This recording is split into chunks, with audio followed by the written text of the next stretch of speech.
of the House condemn mothers and children and grandmothers and parents and concerned citizens, clergy, lie on them and say that they were violent insurrectionists. And I think that he owes the people of Tennessee an apology. Because at no point was there violence.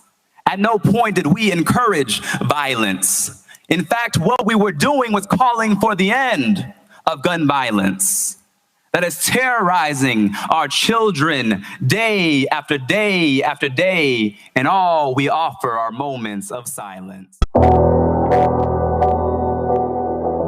I got you.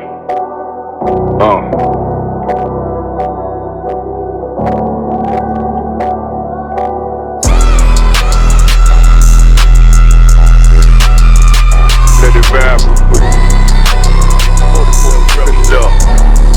Look. City eyes. It's time to vote God. My God, a real nigga. Cause he wasn't no flaw. Posted on the corner like a watchdog. Family secure. Got that shotty in the closet by the mob ball. And his people and what they look like. Jump to verse 13. This is the book of Revelations, chapter 1, verse 13.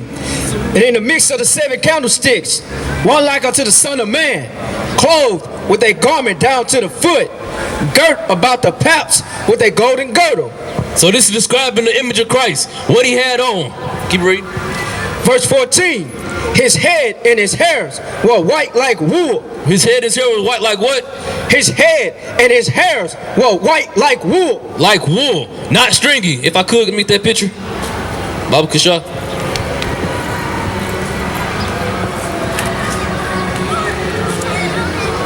What? Like my Adawan say, Christ don't look like Patrick Swayze. This is Caesar Borgia, the son of the 6th Pope of Rome. This is not what Christ looked like. What does his hair look like? His head and his hair were white like wool. Woolly was the texture.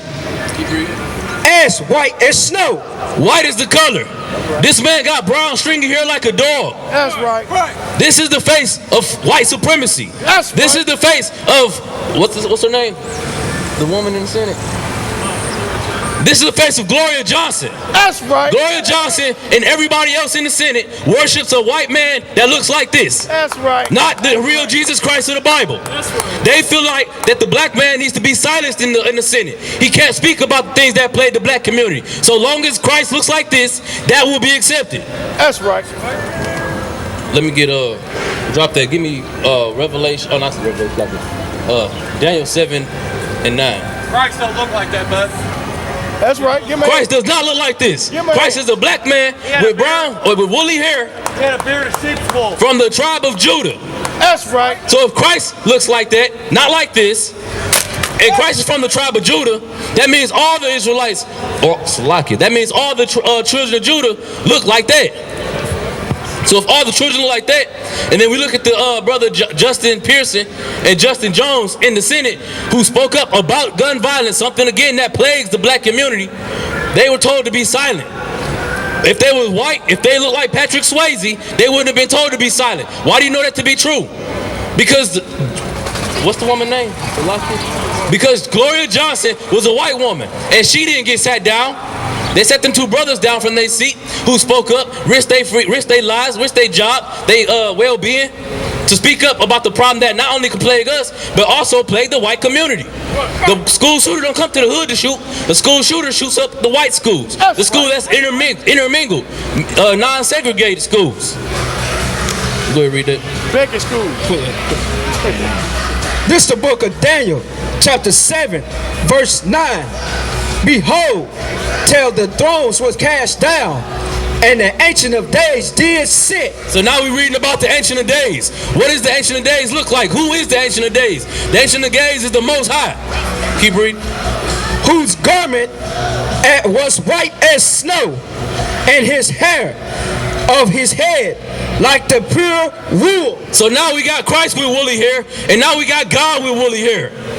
Not that white man with a bald head, with long white hair on the side that they give you on TV. Not what they give you in the Christian church. But it's important to know these things about the color of Christ, because Christ looks like us. Our people are oppressed. Christ's people were oppressed. Christ come from Bethlehem. That's the hood, the slums, the ghetto. Just like Black, Hispanic, and Native Indians are in the hood, the ghetto, the barrio, and the reservations. That's right. And we get silenced when we speak up about our plight. They want us to sing. They want us to dance. Give me Psalms 137 and 3. 137 and 3. They want us to sing and dance. That's all we good for, is their entertainment. We're not good enough to speak about the things that plague us. We're not good enough to speak about the changes that need to happen in our community, even though we're the ones living in those communities.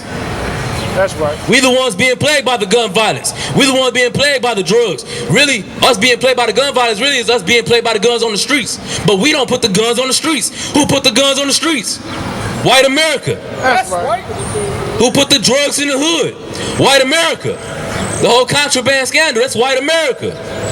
But where's all that care about gun violence in the schools? Where's all that care about gun violence in our neighborhoods? It's okay for Billy and Joe to carry a 6-shooter revolver or a 30-06 when they're 11 and 12 years old. But Billy and Joe ain't gotta handle they ain't gotta go through no mental evaluation to ensure that they even capable of having that gun. They can have that weapon no matter what they do. Right. So then later on down the line, they got these mental health issues, or their girlfriend broke up with them, or their pen don't write right, because you know they're real childlike race. If any slight thing go wrong in their day, I gotta go shoot up all these schools. I gotta go shoot up innocent old people, like they did in Buffalo. That's right. I gotta shoot up Christian church. I gotta be Dylan Storm Roof. That's right. Right. Read what you got. This is the book of Psalms, chapter 137, verse 3.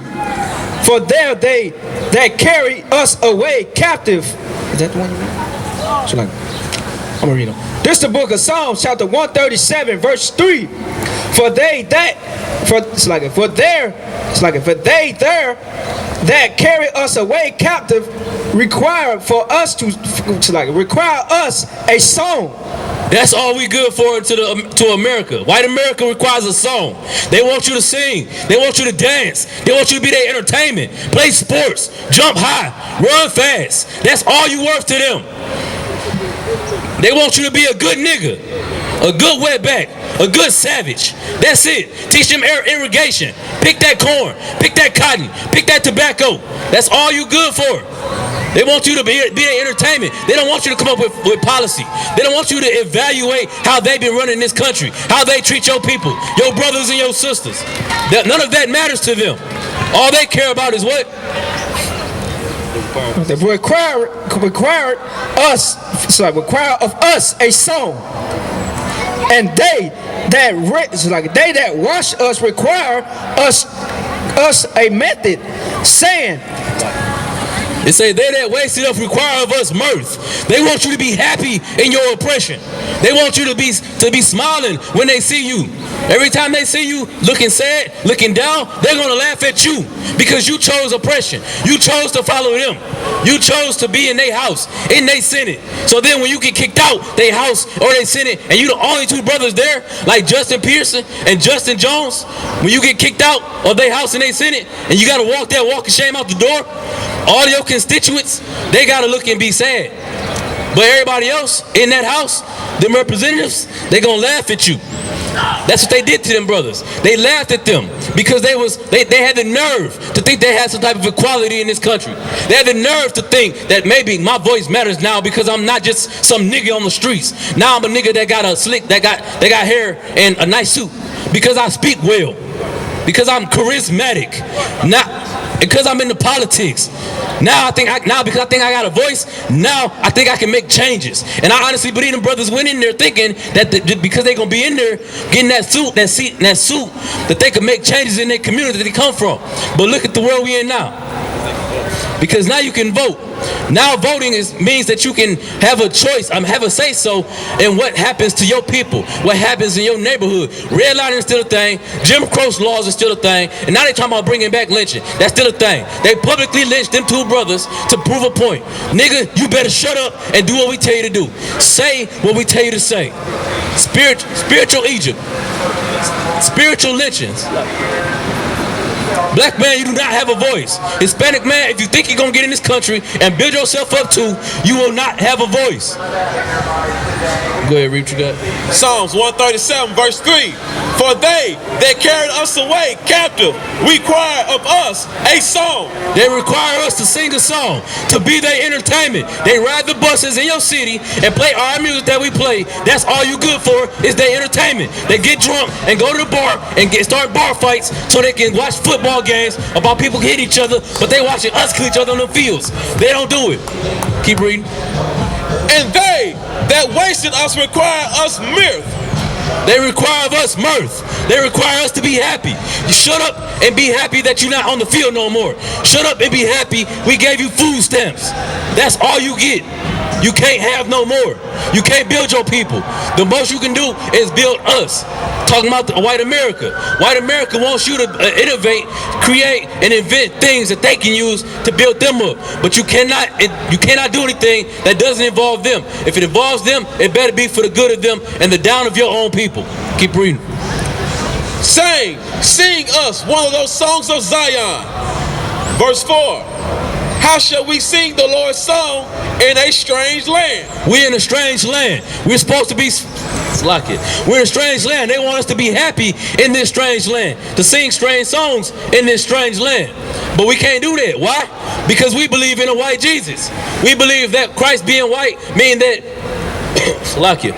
We believe that Christ being white mean that we can say like it.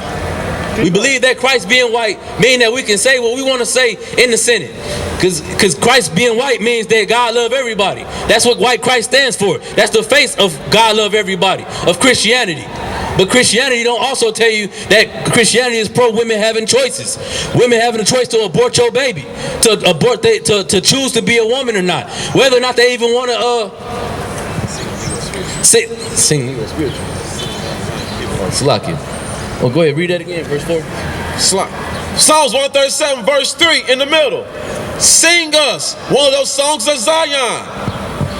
They want us to sing Negro spirituals, Kumbaya. Like I said, God love everybody's spirit. They want us to be all holding hands, hand joining hand. But we can't do that, because every time we join ourselves to them, we get made fun of. We get oppressed. We make ourselves look stupid. And then we look stupid thinking that joining ourselves to them is going to change anything. Like I said, all it does is just, it adds to the problem. Now, instead of it just being, shut up, nigga. Now, shut up, nigga, and you got this nice seat, this nice car. Drive that nice car. And don't say nothing else about the problem that's going on. We gave you a little bit. Let us deal with the rest of your people how we deal with them. That's what we get. That's all we earn. That's what MLK taught. MLK taught integration. Integration means that we go into their places, their facilities, where after they spat on us, now we can go in there and they can treat us any kind of way. Now they can tell us, well, come on in, buddy. You can sit with us. You can eat with us. You can drink a beer with us. But don't talk about nothing that's important. Sit here and be a fool. Come in. First you can sing the songs outside. Now they want you to come inside to sing the song. At first you could play sports over there by yourself. Now they want you to play on their big field, on their big screen, and make them plenty money. You ain't gonna make nothing. That's all you get. Seriously. Because we don't take people who we disagree with seriously. We tell them, you just are throwing a temper tantrum. Ultimately, Tennessee Republicans voted to expel Democratic Representative Justin Pearson from the House as well. At one point during his final remarks, the official TV feed for the Tennessee House continued to wrongly identify him as his colleague, Justin Jones, as he was giving his final statement. Pearson ended by saying the struggle had just begun. We want no cowards in our